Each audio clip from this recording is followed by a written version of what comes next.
3 weeks after the battle at Nexus Prime, the Great Council Chamber on the planet Altaria was fuller than it had been in decades.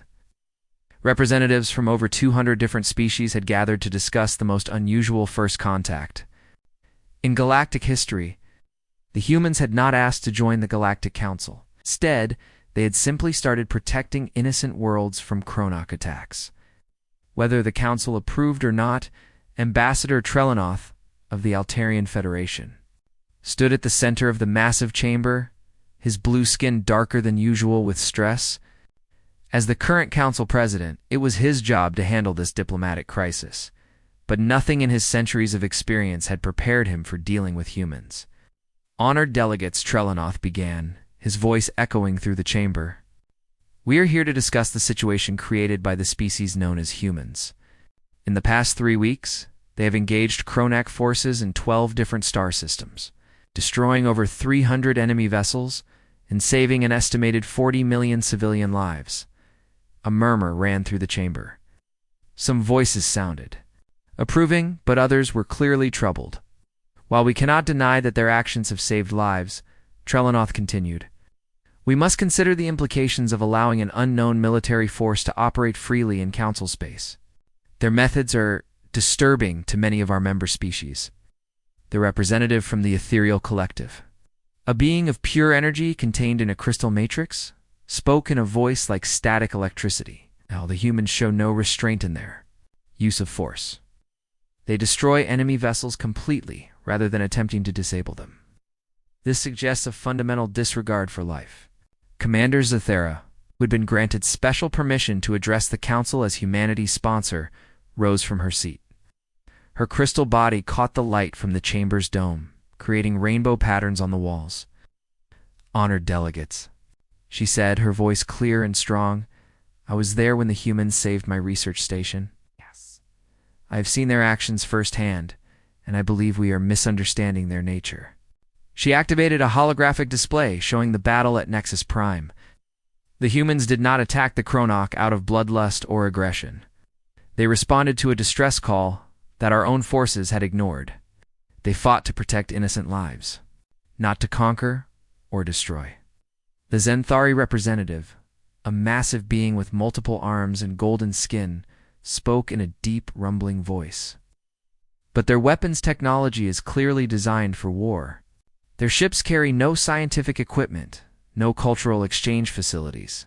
They are pure instruments of violence. Captain Morrison, who had been sitting quietly in the observer section, stood up. The council had reluctantly agreed to let him attend the session, though they had made it clear that humans were not yet considered equals in this chamber. With respect, honored delegates, Morrison said, I think you're missing the point. We didn't come here looking for a fight. We came because someone called for help. Trellinoth looked uncomfortable. Captain Morrison, you were not given permission to speak. Morrison smiled politely, but did not sit down. Ambassador, with all due respect, I've been listening to this discussion for 2 hours. And nobody has mentioned the 40 million people who are still alive because my crew and I did our jobs. Doesn't that count for something? The chamber erupted in heated discussions as different species argued among themselves. Some supported Morrison's point, while others were offended by his direct manner of speaking. Dr. Rachel Stone, who was sitting next to Morrison, leaned over and whispered, maybe we should let them talk this out among themselves. No, Morrison replied quietly. These people need to understand something important. He walked to the center of the chamber, ignoring the protests from several delegates who felt he was being disrespectful. When he reached the speaking platform, he looked around at the hundreds of alien faces staring at him. Ladies, gentlemen, and beings of all types, Morrison began. I'm just a ship captain from a little planet called Earth. I'm not a diplomat or a politician. But I've got something to say that I think you need to hear. The chamber grew quiet, partly from curiosity and partly from shock at the humans' boldness. You're all sitting here arguing about whether our methods are too violent or whether we're suitable for your club. But while you're having this debate, there are Chronok fleets heading toward 3 more star systems full of innocent people. People who are going to die if someone doesn't stop those fleets. Morrison activated his personal communication device, and Lieutenant Kate Sullivan's voice filled the chamber. "Captain, this is the Defiance. We're tracking a chronoc force of 23 ships heading toward the Kepler system. Estimated population at risk, 15 million civilians. The local defense force has 12 ships, mostly cargo haulers with light weapons." Morrison looked around the chamber. "Those 15 million people don't care about your diplomatic protocols. They don't care if you think we're too violent or uncivilized. They just want to live through the next few days." He turned to Ambassador Trelanoth. "So here's my question for you, Ambassador. While you're deciding whether we're good enough for your council, what are you going to tell those 15 million people? That they have to die because you're worried about our methods?" The silence in the chamber was complete. Many of the delegates looked uncomfortable, shifting in their seats or avoiding Morrison's gaze. The ethereal representative spoke first. "Captain Morrison, we understand your concerns, but the Council must consider the long-term implications of military action. Violence often creates more problems than it solves." Morrison nodded. "You're absolutely right about that. Violence does create problems. But you know what creates more problems? Letting bullies run wild because you're afraid to stop them." He gestured toward the display showing Chronac fleet movements. "Those ships out there don't want to negotiate. They don't want to find peaceful solutions. They want to eat people, and the only language they understand is force." A new voice spoke from the back of the chamber. It was soft and musical, belonging to a delegate from the Harmony Worlds, a species known for their pacifist philosophy.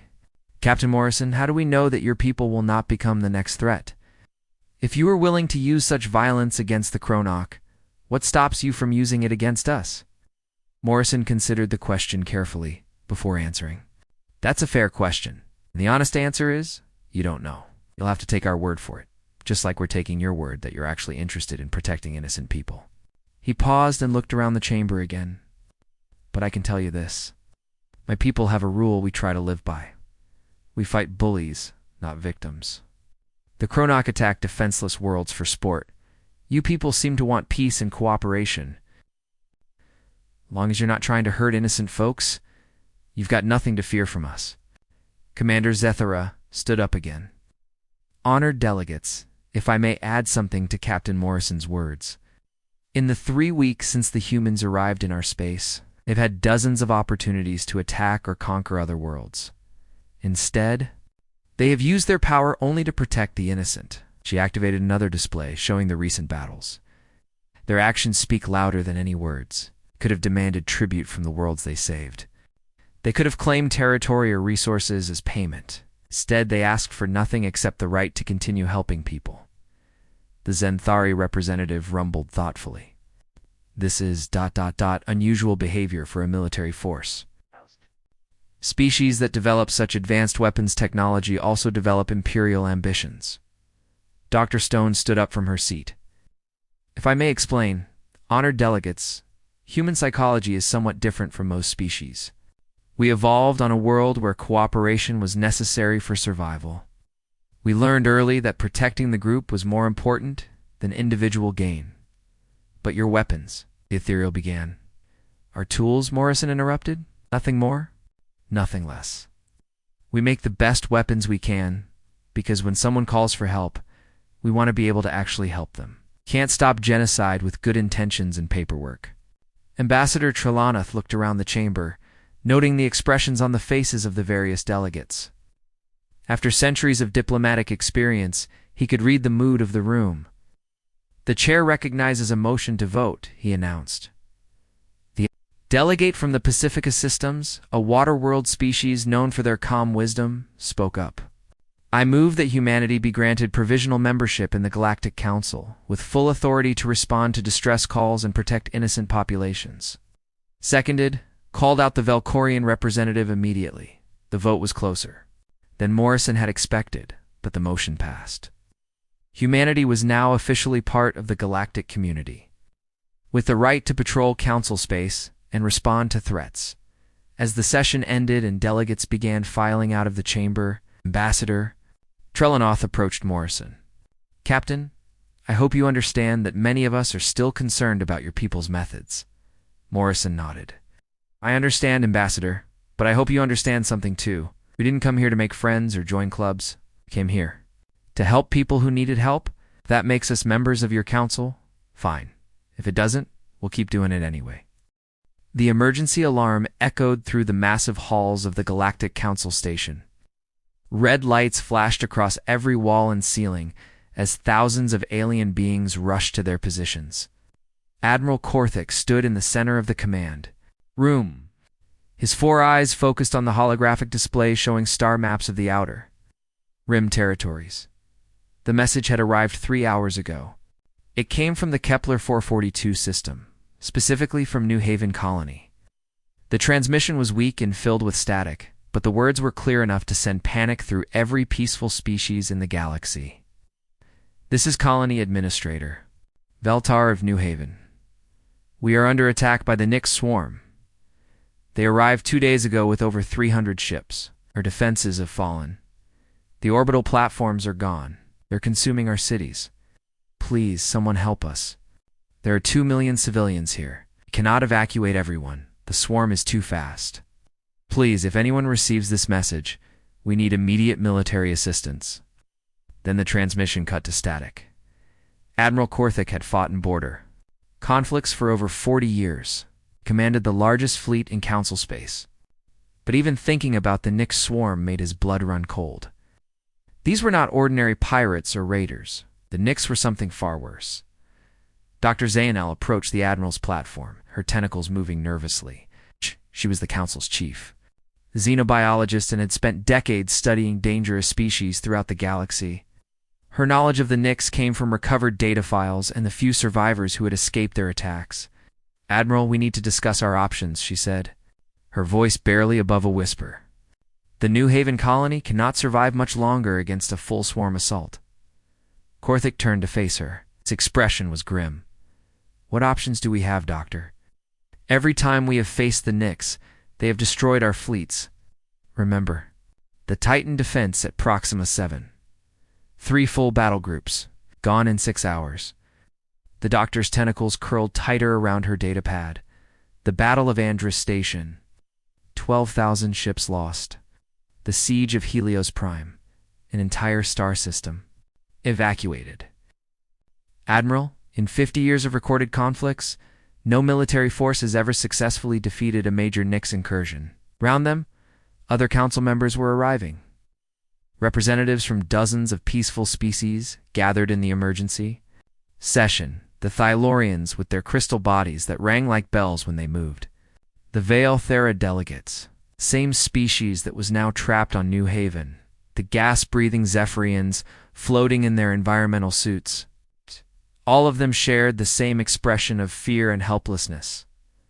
Counselor Prime Velthassin called the emergency session to order. His ancient voice carried the weight of centuries of peaceful governance. Fellow beings, we face a crisis that threatens not just New Haven, but the stability of our entire outer rim. The Nyx swarm has returned, and this time they have chosen to attack one of our most peaceful colonies. The holographic display changed to show intelligence reports about the Nyx. Images of their ships appeared. Dark organic vessels that looked more grown than built. The creatures themselves were shown in grainy surveillance footage, insectoid beings the size of small vehicles with razor-sharp claws and acid that could eat through starship hulls. The Nyx operate as a hive mind, Dr. Zayanel explained to the assembled council. Individual warriors are controlled by queen brains that coordinate attacks across entire star systems. They do not negotiate. They do not retreat. Consume everything organic on a planet and use the biomass to create more warriors. A Thylorian representative chimed in, the sound like breaking glass. What about evacuation? Can we save the civilians? Admiral Korthik shook his head. The swarm surrounds the entire system. They have constructed a blockade using captured ships and their own biovessels. Nothing gets in or out without their permission. Any evacuation fleet would be destroyed before reaching the planet. The council chamber fell silent. 2 million innocent lives hung in the balance, and the greatest military minds in the galaxy had no solution. The peaceful races that formed, the Galactic Council had never needed to develop truly effective weapons of war. Their conflicts were settled through diplomacy, trade negotiations, and economic pressure. But the Nix did not care about treaties or economic sanctions. "There must be something we can do," Counselor Prime Velthassen said, his voice heavy with desperation. "We cannot simply abandon 2 million civilians to the swarm." Dr. Zainul looked up from her datapad, her expression troubled. "There is one possibility, but I hesitate to suggest it." All eyes in the chamber turned to her. Even the floating Zephyrians descended closer to hear her words. "In our recent stellar surveys, we discovered a planet in the Sol system, the third planet from their star. It is inhabited by a species called humans. Our initial contact reports classified them as ... problematic." Admiral Korthik frowned. "Problematic how?" The doctor activated a new holographic display. Images of Earth appeared, showing cities, oceans, and billions of human beings going about their daily lives. But the intelligence reports painted a different picture. Humans are what our xenopsychologists call an apex predator species. Their entire evolutionary history is based on hunting, warfare, and competition. They have fought continuous wars for their entire recorded history. Currently, they maintain standing armies numbering in the millions and possess weapons capable of destroying their own planet multiple times over. The council members shifted uncomfortably. The Galactic Council had encountered aggressive species before, but none quite like this. "Their military technology is primitive by our standards," Dr. Zainul continued. "But their tactical thinking is ... disturbing. They have developed strategies for fighting in space, underwater, underground, and in toxic atmospheres. They train soldiers specifically to kill other intelligent beings. They have entire academic fields devoted to the study of warfare." A Vale Thara representative spoke up, her musical voice strained with emotion. "The Thara, these humans sound almost as dangerous as the Nix themselves?" "In some ways, yes," Dr. Zainul admitted. "But there is a crucial difference. Humans appear capable of forming alliances. They have codes of conduct in warfare. They distinguish between combatants and civilians. Most importantly, they seem willing to fight to protect others, even at great cost to themselves." Counselor Prime Velthassen considered this information carefully. "What are you suggesting, Doctor?" "The humans have been monitoring our communications for several months. They know we exist. Our intelligence indicates they have been developing technology to reach other star systems. What if we contacted them? What if we asked for their help?" The chamber erupted in shocked voices. The very idea of asking such a violent species for military assistance went against everything the Galactic Council represented. They were an alliance of peaceful beings who had achieved prosperity through cooperation and understanding. Admiral Korthik raised his hand for silence. When the chamber quieted, he spoke slowly. "Doctor, are you suggesting we invite a species of apex predators to fight the Nix swarm?" "I am suggesting," Dr. Zainul replied carefully, "that we ask the only species in known space that might actually be capable of defeating them." The weight of the decision pressed down on everyone present. They were peaceful beings who had built their civilization on the principle that violence was never the answer. But now they faced a threat that could not be reasoned with, bargained with, or convinced to leave in peace. Counselor Prime Velthassen looked around the chamber at the faces of his fellow leaders. Fear, desperation, and hope warred in their expressions. "If we do this," he said finally, "if we contact these humans and ask for their military assistance, we will be crossing a line that we can never uncross. We will be admitting that our peaceful ways cannot protect us from every threat in the universe." The chamber remained silent as the full implications sank in. But the Counselor Prime continued, 2 million innocent lives depend on our decision. Prepare the message. Contact Earth. Tell them we need their help." As the council members began the process of drafting humanity's first official contact with galactic civilization, none of them truly understood what they were about to unleash. They thought they were calling for saviors. They had no idea they were summoning monsters. Commander Jake Morrison was drinking his third cup of coffee when the impossible happened. The communication systems at Luna Base started screaming with incoming signals from deep space. Not the usual chatter from Mars colonies or asteroid mining stations. This was something else entirely. The signal came from 47 light-years away, and was clearly not human in origin. Jake set down his coffee mug and walked quickly to the main communication center. Lieutenant Amy Clark was already at her station, her fingers flying over the control panels as she tried to clean up the transmission. "Sir, you need to hear this," she said, her voice tight with excitement and fear. "The signal is using basic mathematical principles to establish communication. Someone out there is trying to talk to us." Jake leaned over her shoulder as the alien message played through the speakers. The voice was clearly artificial, probably a computer translation, but the words were in perfect English. "Greetings to the people of Earth. We are the Galactic Council of Peaceful Worlds. We have been observing your species and wish to establish contact. We face a crisis that threatens millions of innocent lives. We require immediate military assistance.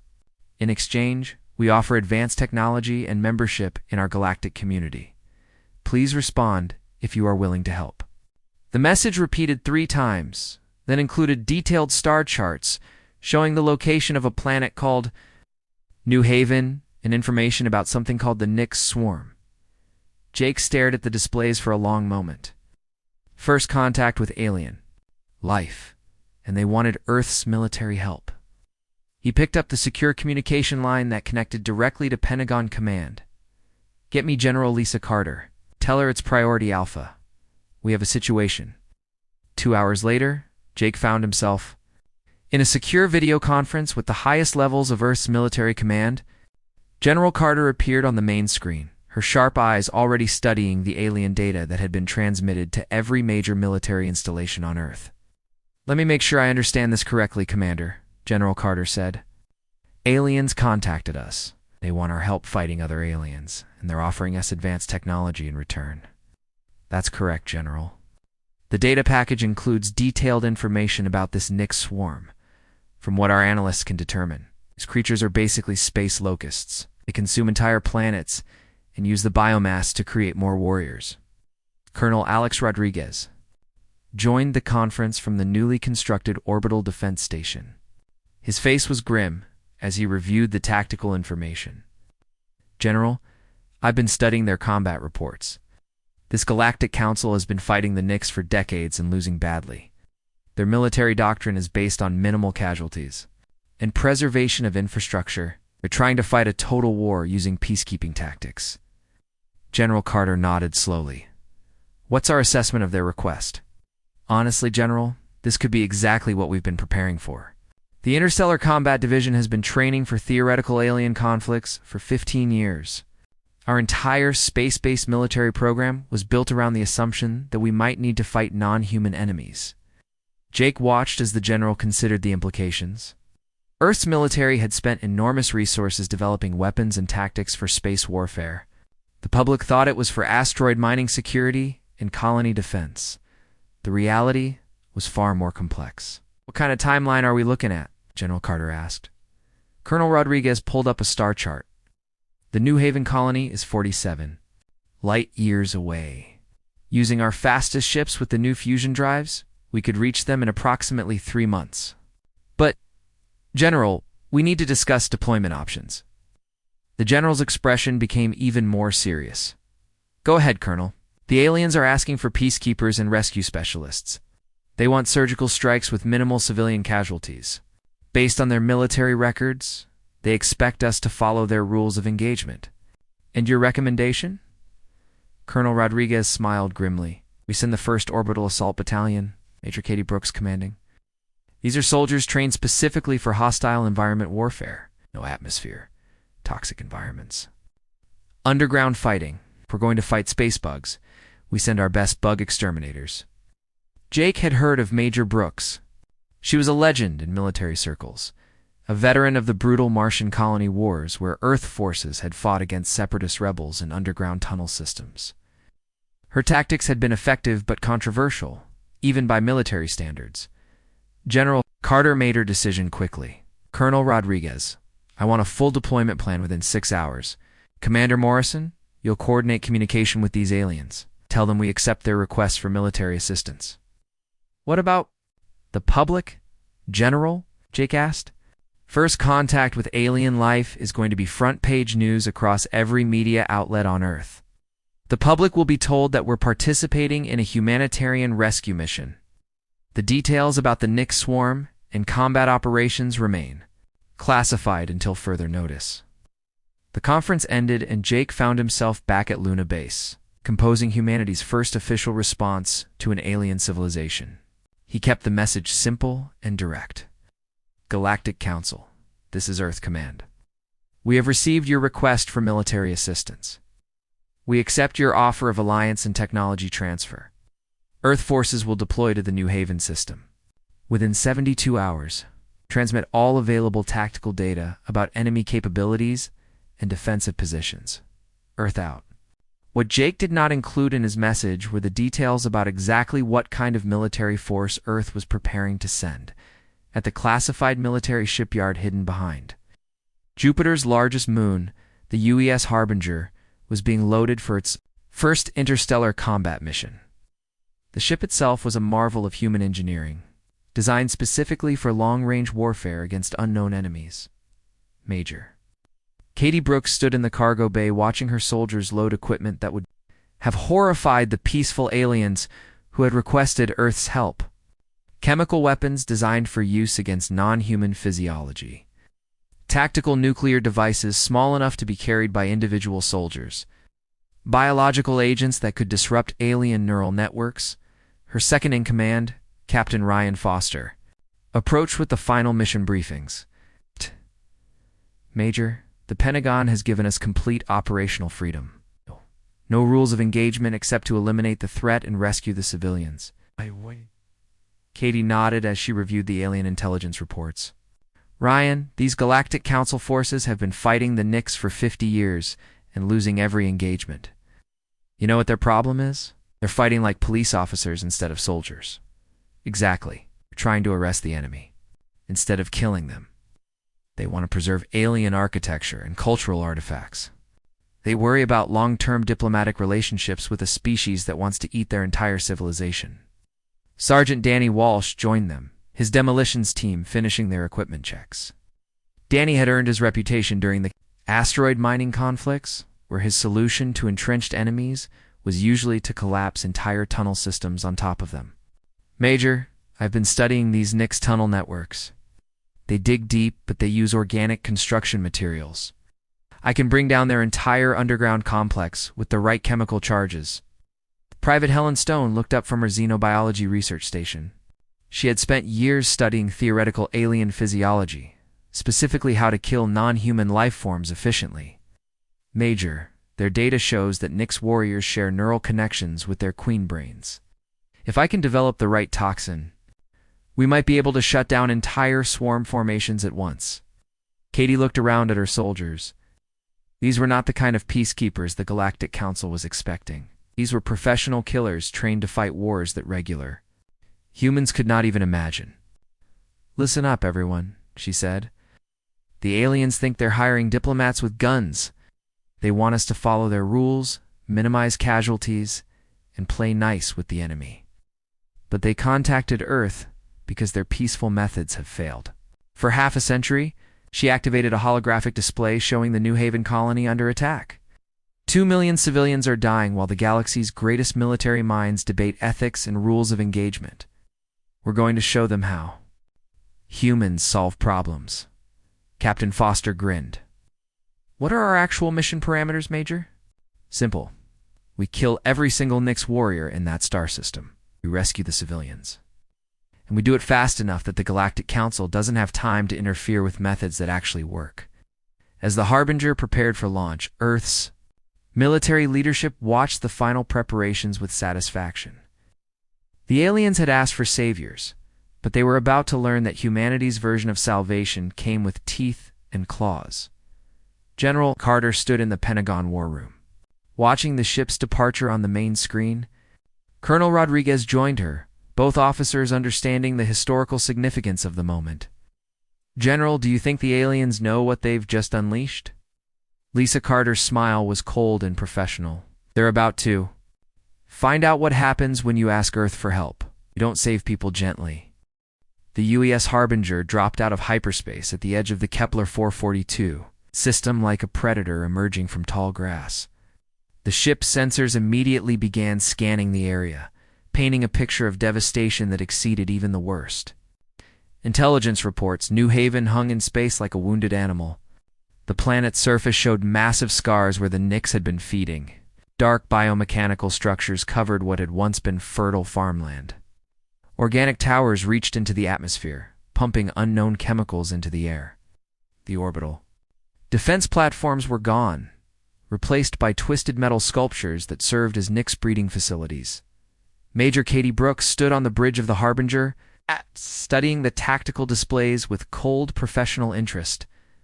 The Nix fleet surrounding the planet numbered over 400 ships, ranging from small fighter craft to massive biovessels the size of space stations.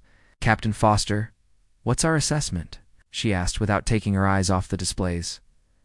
"Ryan?" Foster consulted his datapad. "Major, the Nix have established complete orbital control, using captured Galactic Council ships as part of their fleet. The good news is that most of their vessels appear to be organic constructs. They'll burn just fine." Communications Officer Lieutenant Ben Taylor spoke up from his station. "Major, we're receiving a transmission from the Galactic Council flagship. Admiral Korthik is requesting immediate coordination." Katie nodded. "Put him through." The main Display activated, showing the bridge of an alien warship that looked more like a luxury cruise liner than a military vessel. Admiral Korthik appeared on screen, his four eyes wide with what Katie recognized as barely controlled panic. "Commander of the human vessel," Korthik began, his translator making his voice sound tinny and artificial. "I am Admiral Korthik, of the Council Defense Fleet. We are grateful for your rapid response to our emergency." Katie stepped forward and she could see the alien admiral's reaction to her appearance. Her combat armor was scarred from previous conflicts. Her weapons were visible and clearly designed for killing. The insignia on her uniform indicated specialization in hostile environment warfare. "Admiral, I'm Major Katie Brooks, commanding the 1st Orbital Assault Battalion. Transmit all tactical data on enemy positions and civilian locations. We'll begin elimination operations immediately." The alien admiral's expression shifted to something Katie had seen before in civilian leaders, who suddenly realized they were dealing with actual soldiers. "Major Brooks, perhaps we should coordinate our approaches. The Council has developed several strategies for minimizing civilian casualties while engaging the Nix forces. We have protocols for." Katie cut him off. "Admiral, with respect, your protocols have resulted in 50 years of defeats and 2 million civilians trapped on that planet. We're going to handle this the human way." A new alien appeared on the transmission, tentacles writhing nervously around a datapad. Katie recognized her from the intelligence briefings as Dr. Zanel, xenobiologist who had recommended contacting Earth. "Major Brooks, we appreciate Earth's willingness to assist, but we must discuss rules of engagement. The Nix, while hostile, are still sentient beings." There are ethical considerations about. Katie's laugh was harsh and humorless. "Doctor, the Nix are eating your people alive and turning them into building materials. Ethics are a luxury we can discuss after we've saved who's left to save." She turned to Captain Foster, ignoring the shocked expressions on the alien faces. "Ryan, deploy Sergeant Walsh's demolition teams to prepare orbital bombardment coordinates. I want every major Nix structure mapped and ready for elimination." Major Admiral Korthik interrupted desperately. "Orbital bombardment will destroy civilian infrastructure. Colonists will need those facilities after the rescue." Katie turned back to the transmission, her expression growing colder. "Admiral, dead colonists don't need infrastructure. Our priority is eliminating the threat, then extracting survivors. Infrastructure can be rebuilt." Private Helen Stone approached the communication station, carrying her xenobiology analysis equipment. "Major, I've completed my study of the Nix biological samples from their intelligence files. I can have chemical weapons deployed within 6 hours that will disrupt their neural networks." Dr. Zanel's tentacles curled in horror. "Chemical weapons?" "Major, the use of biological and chemical agents against sentient species violates 17 different galactic treaties." Helen looked at the alien scientist with genuine confusion. "Ma'am, we're not signatories to your treaties. Besides, these agents are specifically designed for non-human physiology. They won't harm the colonists. Katie nodded approvingly. Good work, Stone. How effective will they be? Based on their neural structure, I estimate 97% casualty rates among exposed Nyx warriors. The compounds will cause complete nervous system breakdown within minutes. The silence from the alien ship was deafening. Admiral Korthik finally found his voice. Major, you're talking about genocide. Katie's expression didn't change. Admiral, I'm talking about eliminating a threat to 2 million innocent civilians. The Nyx made their choice when they started eating your people. Sergeant Danny Walsh joined the conversation, having overheard the discussion about bombardment coordinates. Major, I've identified 17 underground tunnel complexes where the Nyx are holding civilian prisoners. Standard protocol would be to use tactical nuclear charges to collapse the entire network. Dr. Zayanel made a sound that the translator couldn't interpret. Nuclear weapons? In underground spaces where civilians are being held? Danny shrugged. The charges are designed to create controlled collapses that will trap the Nyx but leave escape routes for human-sized individuals. We've used similar tactics in asteroid mining conflicts. Admiral Korthik looked like he was having trouble processing what he was hearing. Major Brooks, your methods seem extremely aggressive. Perhaps we could attempt negotiation with the Nyx first. Katie stared at him for a long moment.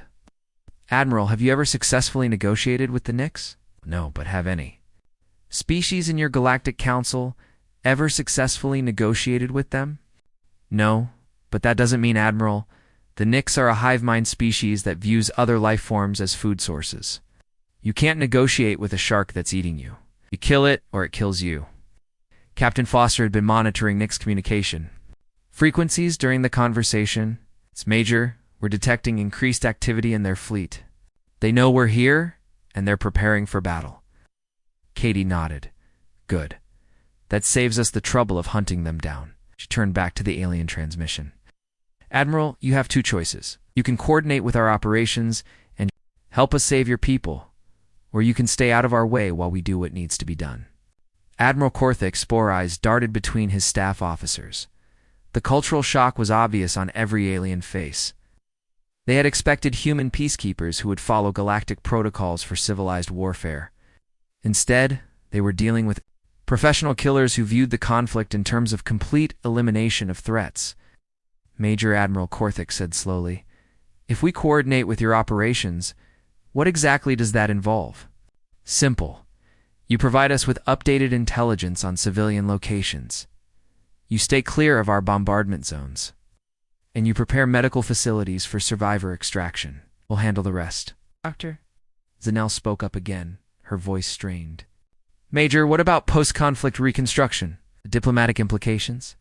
The precedent this sets for future conflicts? Katie's smile was cold and professional. Doctor, there won't be any post-conflict reconstruction if everyone's dead.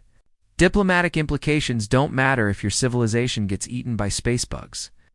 And the precedent we're setting is that humanity keeps its promises.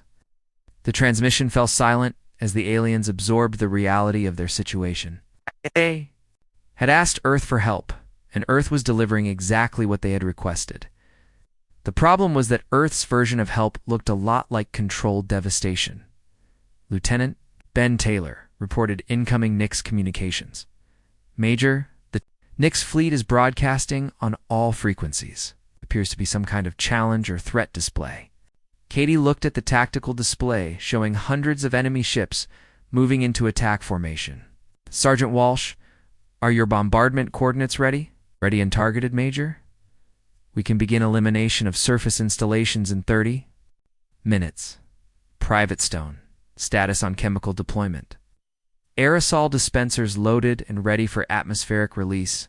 Major. Katie turned back to the alien transmission one final time. Admiral, this is your last chance to coordinate with our operations. In 1 hour, we begin elimination of all Nyx forces in this system. Anyone who wants to survive should stay clear of our operational areas. Admiral Korthik looked around at his staff, seeing the same expression of horrified fascination on every face. They were about to witness warfare as practiced by a species that had never learned to fight gently. "Major Brooks," he said quietly, "the Galactic Council will cooperate with your operations. May whatever gods you worship have mercy on us all." Katie's grin was sharp and predatory. "Admiral, our gods help those who help themselves. Right now, we're helping ourselves to a really good fight." 3 weeks after the human assault on New Haven, the Galactic Council convened an emergency session for the second time in a month. But this meeting was very different from the desperate gathering that had authorized contact with Earth.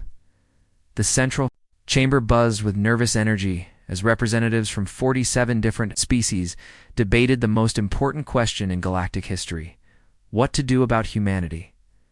Admiral Korthik stood before the assembled delegates, his 4 eyes reflecting the weight of what he had witnessed.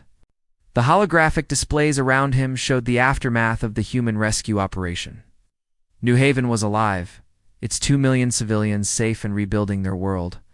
But the methods used to achieve that salvation had shaken the foundation of everything the Council believed about civilized warfare. "Fellow beings," Admiral Korthik began, his voice carrying across the vast chamber, "I have submitted my complete report on the human military intervention. The results speak for themselves. In 18 hours, Earth forces eliminated 100% of Nix presence in the Kepler 442 system. Civilian casualties were 0. Human casualties were 17 minor injuries." A Thylorian representative chimed in with the sound of breaking crystal. "Admiral, your report also details the use of chemical weapons, nuclear bombardment, and what can only be described as systematic extermination. How do we reconcile these methods with our principles of peaceful coexistence?" Dr. Zainul approached the central podium, her tentacles curled around datapads containing detailed analysis of human military doctrine. "Counselors, we must face an uncomfortable truth. The humans accomplished in 1 day what our combined fleets failed to do in 50 years of conflict with the Nix." Counselor Prime Velthason raised his ancient hand for silence. "Dr. Zainul, effectiveness does not justify brutality. The humans may have saved New Haven, but they did so through methods that violate every treaty we have signed regarding the conduct of warfare." "With respect," Counselor Prime Dr. Zainul replied, "the Nix were never signatories to those treaties. They showed no mercy to the colonies they consumed. Perhaps our peaceful methods only work against enemies who share our values." The chamber erupted in heated discussion. Some species argued for immediate integration of humanity into the galactic community, pointing to their obvious military effectiveness. Others demanded that Earth be classified as a hostile civilization and quarantined from peaceful space. Meanwhile, on New Haven itself, the rescued colonists were experiencing their own complex emotions about their human saviors. Colony Administrator Veltar walked through the temporary shelters that housed the survivors. Around him, human medical teams worked alongside Valthera, healers to treat both physical injuries and psychological trauma from months of captivity. He approached Major Katie Brooks, who was coordinating the final stages of civilian evacuation to safer systems. Despite everything he had heard about human brutality, Veltar found himself genuinely grateful to this scarred soldier who had saved his people. "Major Brooks," he said softly, "my people owe you a debt we can never repay. You saved us when our own government had given up hope." Katie looked up from her datapad, her expression softening slightly. "Administrator, we just did our job. Protecting innocent people is what soldiers are for, but the methods you used..." Veltar struggled to find the right words. "The council representatives are calling it genocide. How do you reconcile such violence with saving lives?" Katie was quiet for a moment, watching human engineers work to repair the colony's power grid. "Administrator, my species learned a long time ago that sometimes you have to become a monster to fight monsters. The Nix would have killed every person on this planet. We stopped them the only way that works." Private Helen Stone approached with her final biological assessment report. "Major atmospheric toxin levels have dropped to safe parameters. The chemical agents will be completely neutralized within another 48 hours. Veltar listened to this casual discussion of chemical weapons with amazement. These humans spoke of mass destruction with the same professional tone other species used to discuss weather patterns. Back on the Galactic Council station, the debate had reached a critical point. Several species were threatening to withdraw from the Council if humanity was granted membership. Others argued that rejecting Earth's alliance would leave them defenseless against future Nix incursions. Admiral Korthik found himself in the uncomfortable position of defending the very beings whose methods had horrified him.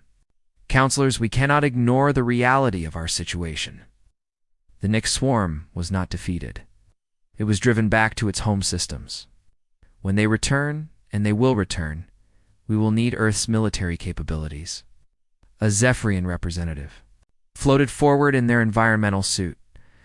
Admiral, are you suggesting we ally ourselves with a species that views genocide as an acceptable military tactic? I'm suggesting, Admiral Korthik replied carefully, that we ally ourselves with the only species in known space capable of protecting us from extinction.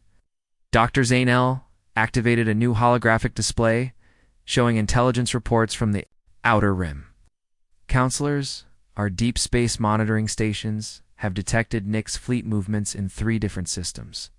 They are regrouping, adapting, and planning new attacks. The threat has not been eliminated. The implications of her words sent a chill through the chamber. The human intervention at New Haven had saved 2 million lives, but it had also revealed the true scope of the Nix threat. On Earth, General Lisa Carter was conducting her own analysis of the mission results. The Pentagon War Room displayed tactical data from the New Haven operation, along with projections for future conflicts. Colonel Rodriguez, she said, reviewing the after-action reports, what's your assessment of our new alien allies? Alex Rodriguez Pulled up communication logs from Admiral Korthik's fleet. General, they're struggling to understand our methods, but they can't argue with our results. The Galactic Council is politically divided on whether to accept us as allies or classify us as a threat. And your recommendation? Continue developing our interstellar combat capabilities regardless of their decision? The intelligence we gathered about the Nix suggests this conflict is far from over. General Carter nodded. What about Major Brooks and her battalion? The Major requests permission to establish a permanent base in the Kepler system. She believes the Nix will return, and she wants to be ready for them. Meanwhile, in the deepest regions of space, beyond the reach of both human and Council sensors, the Nix swarm was indeed regrouping. The Queen Brains that had survived the New Haven assault were analyzing the tactical data their warriors had transmitted before dying. For the first time in their species' history, the Nix had encountered an enemy that fought with greater ruthlessness than their own. The humans had not simply defeated them. They had eliminated them so completely that no useful intelligence could be recovered from the survivors. The swarm began adapting their biology to resist chemical weapons. They developed new ship designs that could withstand kinetic bombardment. Most importantly, they started planning attacks specifically designed to test human military responses. Back on the Galactic Council station, Counselor Prime Velthason called for a final vote on humanity's status in galactic civilization. We face a choice that will define our future, he announced to the assembled delegates. We can embrace Earth as an ally, accepting their brutal efficiency as the price of our survival. Or we can reject them and face the Nix alone, maintaining our principles, even if it costs us our lives. The vote was closer than anyone expected. 24 species voted to accept humanity as a provisional ally. 23 voted for rejection. The decision came down to the Vale Thara representative, speaking for the people who had been saved by human intervention. The humans are monsters, the Vale Thara delegate said quietly. But they are our monsters. They fight for us when no one else can. I vote for alliance. Admiral Korthik received the news while reviewing tactical preparations for the next expected Nix attack. Earth would be granted limited membership in the Galactic Council. With special status as the primary military defense force, he opened a communication channel to the UES Harbinger, which remained in orbit around New Haven. Major Brooks, he transmitted. The Council has voted to accept your species as allies. We will share our technology and knowledge in exchange for your military protection. Katie's response was characteristically direct. Admiral, we appreciate the formal recognition, but we were going to keep fighting the Nix anyway. Protecting innocent people is what we do.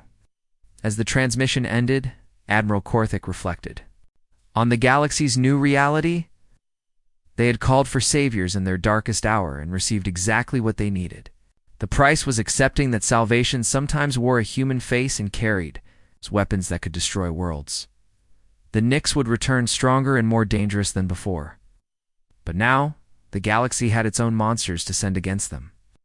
Earth's children would stand guard in the darkness, protecting civilizations that could barely comprehend the violence. Required to keep them safe, the age of peaceful expansion was over. The age of human protection had begun.